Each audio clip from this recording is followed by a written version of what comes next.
খেলা এক নম্বরে নিজে খেলাধুলা করা, 2 নম্বরে খেলাধুলা দেখা, 3 নম্বরে খেলাধুলা কোন পক্ষ সমর্থন করা। এই 3টা বিষয়ের সম্পৃক্ত এককভাবে এক বিষয়ে আলোচনা করলে দ্বিতীয় বিষয়, যেহেতু এক পক্ষ খেলে অন্য পক্ষ দেখে, আর কোন কোন পক্ষ আছে দেখতে দেখতে সাপোর্টার হতে হতে শেষ পর্যন্ত আত্মহত্যাও করে। যার কারণে সবটার বিধান আমাদেরকে জানতে হবে। জানার পরে কে মানলো আর কে মানলো না, এইটা আমাদের বিষয় নয়। আমাদের কাজ হলো হারাম হালাল পরিচয় করা, বৈধ অবৈধ এর পরিচয় তুলে ধরা। আমি যে প্রথম 3টা বিষয় বলছি, 1 নম্বরে খেলা, নিজে খেলাধুলা করা। খেলাধুলা সম্পর্কে ইসলামের বিধান হলো 3টি শর্তে খেলাধুলা জায়েজ। 3টা শর্তে খেলাধুলা জায়েজ। 1 নম্বরের শর্ত হলো খেলার দ্বারা শরীর চর্চা হবে, দৈহিক কোনো উন্নতি হবে, এই মানসিকতা থাকতে হবে, এই নিয়ত থাকতে হবে, যাকে আমরা অপর ভাষায় শরীর চর্চা, ব্যায়াম ইত্যাদি শব্দ দ্বারা ব্যবহার করে থাকি। 2 নম্বর শর্ত হলো ইসলামী শরীয়তের কোন নীতি লঙ্ঘন হবে না। খেলার মধ্যে ইসলামী শরীয়তের কোন বিধান লঙ্ঘন হবে না। 3 নম্বর, এই খেলাধুলা কেন্দ্রিক অপচয় করা যাবে না। এইটার সাথে সম্পূরক আরো একটা, যে খেলায় কোনো বাজি থাকতে পারবে না। খেলায় কোনো সর্বমোট 4টি শর্ত। 1 নম্বরে বিশুদ্ধ নিয়তে শরীর চর্চা হতে হবে, অন্য কোনো উদ্দেশ্য থাকতে পারবে না। 2 নম্বরে শরীয়তের কোনো বিধান লঙ্ঘন হতে পারবে না। 3 নম্বরে কোন ধরনের অর্থনৈতিক অপচয় করতে পারবে না। 4 নম্বরে খেলার মধ্যে কোনো বাজি থাকবে না। খেলার মধ্যে কোনো বাজি থাকবে না।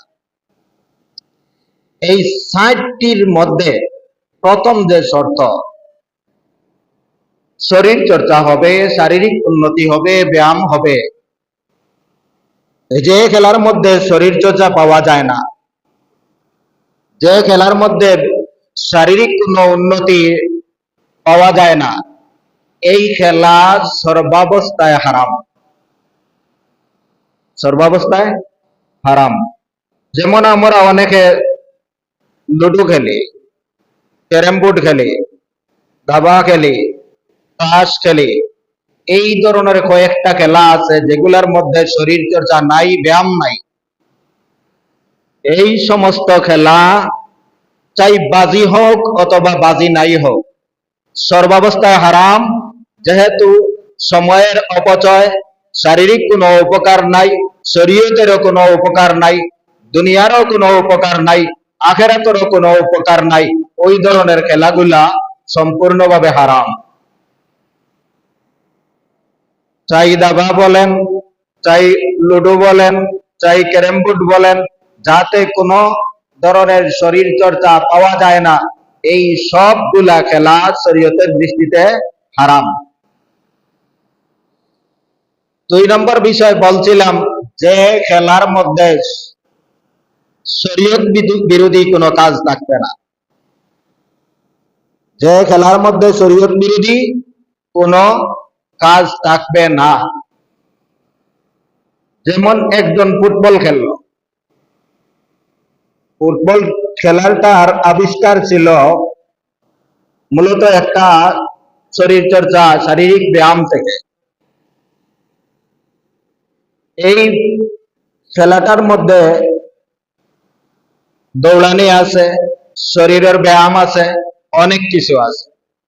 যদি তার মধ্যে কোনো ধরনের বাজি না থাকে আর শরীয়তের কোনো নিয়ম নীতি লঙ্ঘন না হয়, তাহলে এমন খেলা জায়েজ আছে। তাও সর্বসাপেক্ষ, সর্বমূলে কোন ধরনের শরীয়তের বিধান লঙ্ঘন হতে পারে না। যেমন নামাজ ত্যাগ করতে পারবে না, খেলার কারণে নামাজ ত্যাগ করতে পারবে না। যদি নামাজ ছেড়ে দেয়, তাহলে নামাজ ছাড়া এমন একটা অপরাধ, যে অপরাধের বেলায় রাসূল করিম সাল্লাল্লাহু আলাইহি ওয়াসাল্লাম বলেন, মান তারাকা সালাতা মুতাআম্মিদান ফাকাদ কাফার। যে ব্যক্তি ইচ্ছায় স্বেচ্ছায় সুযোগ থাকা সত্ত্বেও নামাজ ত্যাগ করলো, সে যেন কুফরি করলো। তাই খেলার কারণে, যে খেলাটা বৈধ আছে তার কারণেও নামাজ ত্যাগ করা যাবে না, নামাজ ত্যাগ করা যাবে না। 2 নম্বর শর্ত হলো যে ইসলামী শরীয়তের কোনো বিধান লঙ্ঘন হবে না। শরীয়তের একটা বিধান হলো যে সব সময় হাঁটু পর্যন্ত, নাভি থেকে নিয়ে হাঁটু পর্যন্ত ঢাকিয়ে রাখা পুরুষের জন্য ফরজ। এখন যে এমন একটা কাপড় পরিধান করলো, প্যান্ট পরিধান করলো, জাঙ্গি পরিধান করলো, যার দ্বারা উরু বের হয়ে গেল, রান বের হয়ে গেল, তাহলে সার্বক্ষণিক একটা হারামের মধ্যে লিপ্ত হলো। আমাদের দেশের মানুষে অনেক সময় যদি বাজারও শুকরের মাংস বিক্রি হয়, এইটা নিয়ে তুলপাড় করে। শ্রীগালের মাংস বিক্রি হলে তুলপাড় করে। মরা গরুর মাংস, মরা মুরগ যদি কোনো জায়গা বিক্রি হয়, বিশাল তুলপাড় শুরু হয় যে হারাম খাওয়াইছে। কিন্তু যারা শরীয়তের কোন হারামকে হারাম বলিয়া গণ্য করে না, আর কোন হারামকে অপরের বেলায় খুব গুরুত্ব দিয়া ধারণ করে, ওই সমস্ত মানুষের জন্য একটা নীতি স্মরণ রাখার দরকার। হারাম যা সর্বমূলে হারাম, হারাম যা সার্বক্ষণিক হারাম, হারাম যা সর্বাবস্থায় হারাম। কোন অবস্থাতে হারামের মধ্যে শিথিলতা নাই ও কঠোরতা সব সময় অবলম্বন করতে হবে। রাসূল করিম সাল্লাল্লাহু আলাইহি ওয়াসাল্লাম হযরত আলী রাদিয়াল্লাহু তাআলা আনহু সূত্রে বর্ণিত, وعن علي رضي الله تعالى عنه قال قال رسول الله صلى الله عليه وسلم لا تكسب فكذاك।